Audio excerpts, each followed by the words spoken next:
आज हम शिक्षा विभाग के एक नए और बड़े अपडेट के साथ आप लोगों के सामने उपस्थित हुए हैं, क्योंकि 1 अप्रैल 2026 से नए शैक्षणिक सत्र यानी 2026-27 का शुरुआत हो रहा है।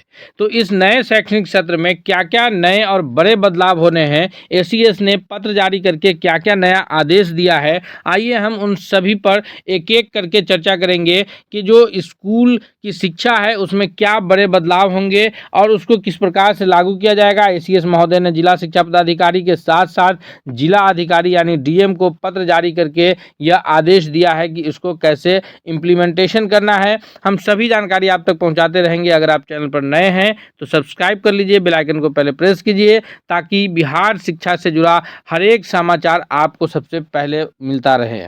जी हाँ दोस्तों, देख सकते हैं आप यहाँ पर जो पत्र है यह बिहार सरकार के शिक्षा विभाग के द्वारा जारी किया गया पत्र है। यहाँ पर पत्रांक है 7/22/2026, 1166 इसका ज्ञापांक है और इस ज्ञापांक का यह पत्र जो है प्राथमिक शिक्षा निदेशालय की तरफ से जारी किया गया है और इस पत्र को जारी करने वाले हैं डॉक्टर बी राजेंद्र, यानी जो कि अपर मुख्य सचिव है यानी एडिशनल चीफ सेक्रेटरी है शिक्षा विभाग के। उन्होंने यह पत्र जारी किया है। यह पत्र जो है ये सभी जिला पदाधिकारी यानी डीएम को और सभी जिला शिक्षा पदाधिकारी यानी डीईओ को और सभी जिला कार्यक्रम पदाधिकारी यानी डीपीओ एसएसए समग्र शिक्षा अभियान को यह जारी करके सूचित किया गया है कि कौन कौन से कार्य को इस नए शैक्षणिक सत्र में इम्प्लीमेंटेशन करना है। आइए देखते हैं। इस पत्र का विषय है कि कक्षा 4, 5 और 6 में कक्षा 4, 5 और 6 के बच्चों की बुनियादी साक्षरता एवं संख्यात्मक दक्षता एफएलएन को सुदृढ़ करने हेतु राज्यव्यापी अभियान के रूप में कार्यक्रम के प्रभावी क्रियान्वयन के संबंध में, यानी जो कक्षा 4, 5 और 6 है उसके बच्चों में जो बुनियादी साक्षरता है और संख्यात्मक दक्षता है एफएलएन जो है उसको राज्यव्यापी अभियान के रूप में कार्यक्रम प्रभावी क्रियान्वयन के संबंध में इसको जो है यह पत्र जारी किया गया है। जी हाँ दोस्तों, आइए देखते हैं, पढ़ते हैं कि राष्ट्रीय शिक्षा नीति 2020 के अनुरूप पढ़ना लिखना एवं बुनियादी गणित की समझ जो है बच्चों को आगे की पढ़ाई के लिए मजबूत नींव है। विभिन्न आकलन से यह स्पष्ट हुआ है कि कक्षा 4 एवं 5 के और उनके बच्चे अभी भी अपेक्षित बुनियादी सीखने के स्तर तक नहीं पहुंच पाए हैं, यानी जो एफएलएन की मांग रही है उस एफएलएन तक फंडामेंटल लिटरेसी एंड न्यूमरेसी जो है यानी बुनियादी साक्षरता एवं संख्यात्मक ज्ञान की जो बात कही गई थी उसमें अब तक उसका जो ये तय किया गया था लक्ष्य, उस लक्ष्य की प्राप्ति अब तक नहीं हो पाई है, जिसके कारण उच्च कक्षाओं के जो पाठ्यक्रम है यानी 9th, 10th, 11th, 12 में जब बच्चे पहुंचते हैं को समझने में कठिनाई होती है। इन स्थितियों में बच्चों की बुनियादी सीखने की क्षमता को सुदृढ़ करने हेतु राज्य स्तर पर एक समन्वित एवं लक्षित पहल की आवश्यकता है। उक्त परिप्रेक्ष्य में शिक्षा विभाग बिहार द्वारा जो शैक्षणिक सत्र 2026-27 है, हम आपको पहले ही कहे हैं कि यह 2026-27 के शैक्षणिक सत्र में बहुत ही सख्ती से लागू किया जाएगा। तो 2026-27 के शैक्षणिक सत्र में कक्षा 4, 5 एवं 6 के बच्चों की भाषा एवं गणित की बुनियादी क्षमता को मजबूत करने के उद्देश्य से राज्यव्यापी कार्यक्रम को अभियान के रूप में लागू करने का निर्णय लिया गया है। यह कार्यक्रम विद्यालय की नियमित दिनचर्या एवं शैक्षणिक कैलेंडर के साथ साथ समेकित रूप से संचालित किया जाएगा, जिसका उद्देश्य बच्चों की बुनियादी सीखने की जो क्षमता है में सुधार करना है और उन्हें उच्च कक्षाओं के शैक्षणिक रूप में समक्ष बनाना है, यानी बच्चों की जो कक्षा में बच्चे पढ़ रहे हैं जो उसकी बुनियादी जो वहाँ पर लक्ष्य है उसको प्राप्त करने के साथ साथ बच्चे जो उच्च कक्षा में पढ़ने जाएंगे तो उनके शैक्षणिक रूप से वहाँ वो सक्षम हो सके। तो इसको लेकर के जो है एफएलएन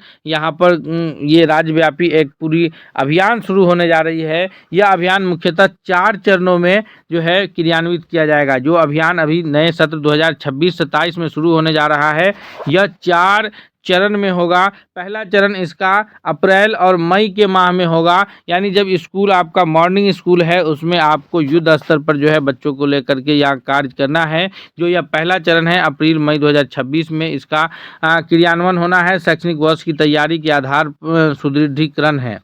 इसमें क्या करना है पहले चरण में, आइए देखते हैं। पहला चरण में जो है कार्य है कि कक्षा परिवर्तन के समय भाषा एवं गणित की सरल, रोचक एवं गतिविधि आधारित शैक्षणिक गतिविधि का संचालन संचालन करना है।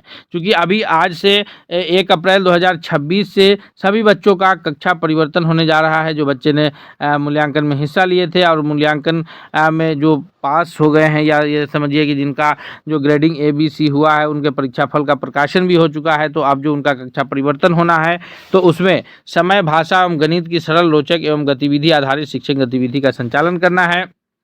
अगला कार्य जो है, जो अभी पहले चरण में करना है, प्रतिदिन विद्यालय के प्रारंभ में पहली घंटी भाषा एवं दूसरी घंटी गणित के लिए निर्धारित करना है। यानी पहली घंटी में सभी कक्षाओं में पहले भाषा सिखाने पर जोर दिया जाएगा और दूसरी घंटी में गणित निर्धारित किया जाएगा। कक्षा 4, 5 एवं 6 के बच्चों का बेस लाइन मूल्यांकन भाषा एवं गणित विहित मूल्यांकन पत्रों के माध्यम से किया जाना है। उसके आगे जो है विद्यालय स्तर पर 2 शिक्षकों को नामित कर उन्हें कार्यक्रम की जिम्मेदारी सौंपनी है। यानी हर एक विद्यालय में, चाहे वो 1 to 5 के प्राइमरी विद्यालय हो या फिर 1 to 8 के जो मध्य विद्यालय हैं, वहाँ हर एक विद्यालय में 2 शिक्षकों को नामित करना है और उन्हें कार्यक्रम को क्रियान्वित करने की जिम्मेदारी उन शिक्षकों को सौंपनी है। प्रखंड और जो स्कूल कॉम्प्लेक्स रिसोर्स सेंटर है यानी CRC है, तो वहाँ पर जो CRC पर्सन्स है उनकी पहचान कर एवं शिक्षकों का उन्मुखीकरण कराना है। स्कूल कॉम्प्लेक्स स्तर पर रिसोर्स पर्सन का प्रशिक्षण और उनके द्वारा अभ्यास कराना है। अभिभावक बैठक एवं समुदाय की सहभागिता सुनिश्चित करनी है। यानी हर महीने जो पूर्व से होता आ रहा है उसको और बल दे करके अभिभावक शिक्षक संगोष्ठी आयोजन करना है, जिससे शिक्षकों का जुड़ाव विद्यालय से रहे और बच्चे का जो है सर्वांगीण विकास हो सके। स्कूल कॉम्प्लेक्स रिसोर्स पर्सन अपने क्षेत्र के विद्यालय में नियमित अनुश्रवण करेंगे और शिक्षकों को अकादमिक सहयोग, मार्गदर्शन और कॉम्प्लेक्स स्तर पर मासिक समीक्षा बैठक आयोजित करेंगे। ये था पहले चरण का कार्य। दूसरा चरण में जो होगा वो जून 2026 में होगा, क्योंकि जून 2026 में जो कैलेंडर निर्धारित है 2026 का, तो उस कैलेंडर वर्ष में 1 जून से लेकर के 20 जून 2026 तक जो है वह ग्रीष्म अवकाश निर्धारित है। तो 1 जून से 20 जून 2026 तक ग्रीष्म अवकाश है। तो इन अवकाशों में जो शिक्षक अवकाश पे रहेंगे, वहाँ इन बच्चों के लिए कक्षा 4, 5 और 6 के बच्चों के लिए स्वयं सेवक एवं समुदाय की सहभागिता से गतिविधि शिक्षण आधारित, और उसके बाद इसके तहत कक्षा 5 और 6 के बच्चों में समुदाय आधारित समर कैंप का आयोजन किया जाएगा। यानी जो समुदाय के लोग इच्छुक होंगे उनके द्वारा विद्यालय स्तर पर जो है समर कैंप का आयोजन किया जाएगा। तीसरा चरण जो होगा वो जुलाई, अगस्त और सितंबर महीना, यानी इन 3 महीनों का होगा 2026 में, जो TARL आधारित शिक्षण हस्तक्षेप पर होगा। ये लगभग 12 सप्ताह का होगा और इस जो तीसरे चरण में कार्य किए जाएंगे उसमें कक्षा 4, 5 और 6 के बच्चों के वर्तमान सीखने के स्तर के अनुसार समूह बनाकर teaching at the right level, TARL हम पहले बोले हैं, पद्धति से शिक्षण किया जाएगा। प्रतिदिन भाषा एवं गणित की अलग अलग समय निर्धारित होगा। शिक्षकों का प्रशिक्षण जो कास्केडिंग मॉडल है के सतत शैक्षणिक सहयोग प्राप्त कराया जाएगा। बेस लाइन, मिड लाइन एवं एंड लाइन मूल्यांकन का डेटा संधारित कर समीक्षा किया जाएगा कि कितना हद तक कार्य हो पाया है और नियमित अनुश्रवण होगा। विद्यालय भ्रमण और शैक्षणिक मार्गदर्शन जो है कार्य जारी रहेगा।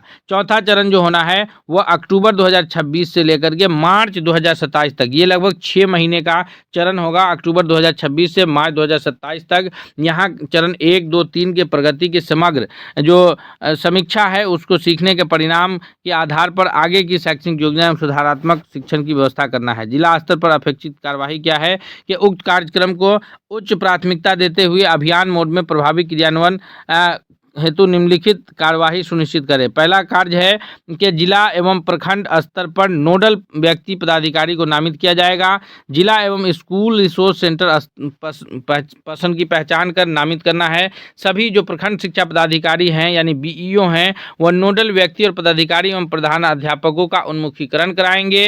कक्षा 4, 5 एवं 6 के लिए ऐसे शिक्षकों की पहचान करना जो लक्षित बच्चों के साथ विशेष शिक्षण का प्रभावी संचालन करेंगे। विद्यालय समय सारणी में प्रतिदिन भाषा एवं गणित के लिए निर्धारित समय का समावेशन होगा। बच्चों का मूल्यांकन का समयबद्ध संचालन और एवं डेटा अपलोड की व्यवस्था होगी। नियमित विद्यालय अनुश्रवण यानी भ्रमण किया जाएगा। ऑन साइट शैक्षणिक सहयोग सुनिश्चित किया जाएगा। यानी जो CRCC होंगे वो कंटिन्यू विद्यालय का अनुश्रवण करेंगे और अगर उन्हें आवश्यकता महसूस होगी तो वो वहाँ पर उनको जो है सहयोग सुनिश्चित कराएंगे। अभिभावक एवं समुदाय की सक्रिय सहभागिता सुनिश्चित रहेगी, यानी अभिभावक शिक्षक संगोष्ठी कंटिन्यू जारी रहेगा। और प्रखंड स्तर पर जो प्रखंड शिक्षा पदाधिकारी हैं यानी बीईओ हैं एवं जिला स्तर पर जो जिला पदाधिकारी हैं यानी डीएम हैं की अध्यक्षता में मासिक समीक्षा बैठक आयोजित किया जाएगा। विशेष निर्देश यह है कि यह कार्यक्रम नियमित शैक्षणिक कैलेंडर के साथ समन्वित रूप से संचालित किया जाएगा। उपलब्ध शिक्षण अधिगम सामग्री का अधिकतम उपयोग किया जाएगा, यानी आपके पास जो टीएलएम राज्य स्तर से ये कराए गए हैं, उपलब्ध कराए गए हैं, उनका इस्तेमाल किया जाएगा। कार्यक्रम की प्रगति की रिपोर्ट निर्धारित प्रारूप में राज्य मुख्यालय को नियमित रूप से प्रेषित की जाएगी। इस अभियान को बुनियादी सीखने सुदृढ़ अभियान यानी एफएलएन के रूप में प्राथमिकता के साथ लागू किया जाएगा। जिन जिला प्रखंड में प्रथम संस्था की कर्मी उपलब्ध है वहां कार्यक्रम के प्रशिक्षण, समीक्षा एवं अनुश्रवण में उनका सहयोग लिया जाएगा। प्रथम चरण हेतु मुख्य गतिविधियों का एवं निर्धारित समय सीमा पत्र के साथ संलग्न है और उनके 2, 3, 4 के अंतर्गत की जाने वाली प्रमुख गतिविधि के बाद उसका समय सीमा बाद में अलग से प्रेषित की जाएगी। यानी ये जो पत्र जारी किया गया है इसमें ये बता दिया गया है कि अब जो 1 अप्रैल 2026 से विद्यालय का नए सत्र की आगाज हो रहा है, उसके साथ साथ इस कार्यक्रम का, इस अभियान का प्रथम चरण भी शुरू हो जा रहा है एफएलएन अभियान का। जो यहाँ नीचे जो है कक्षा 4, 5, 6 में सीखने का जो एफएलएन का कार्यक्रम है जिसका प्रथम चरण है वो यहाँ पर जो है उसका पूरा जिला स्तर से लेकर के प्रखंड स्तर और सीआरसी एवं विद्यालय स्तर का व्यक्तियों का जो नामांकन है वो सभी यहाँ मॉड्यूल दिया गया है। जिला स्तरीय नोडल व्यक्ति का नाम, उनका पद, मोबाइल नंबर, जिला संसाधन व्यक्तियों का नाम, फिर आगे प्रखंड स्तर पर है प्रखंड स्तरीय नोडल व्यक्ति का नाम, फिर उसके बाद जो है ये कक्षा 4, 5, 6 के साथ की जाने वाली जो गतिविधि है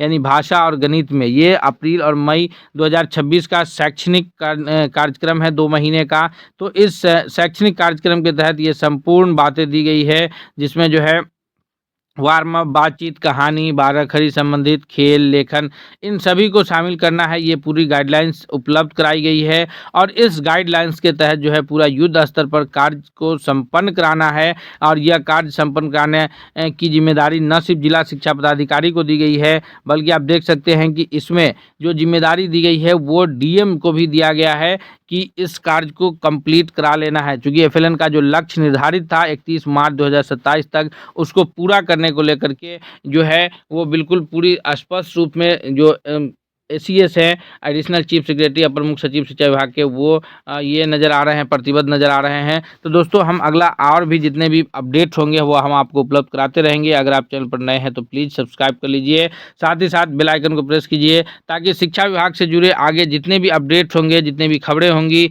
जितने भी जो विद्यालय में नई व्यवस्थाएँ लागू की जाएंगी उसको लेकर के जितने भी खबरें होंगी वो सभी हम आपको उपलब्ध कराते रहेंगे। हम मिलते हैं नए अपडेट के साथ, तब तक के लिए बहुत बहुत धन्यवाद।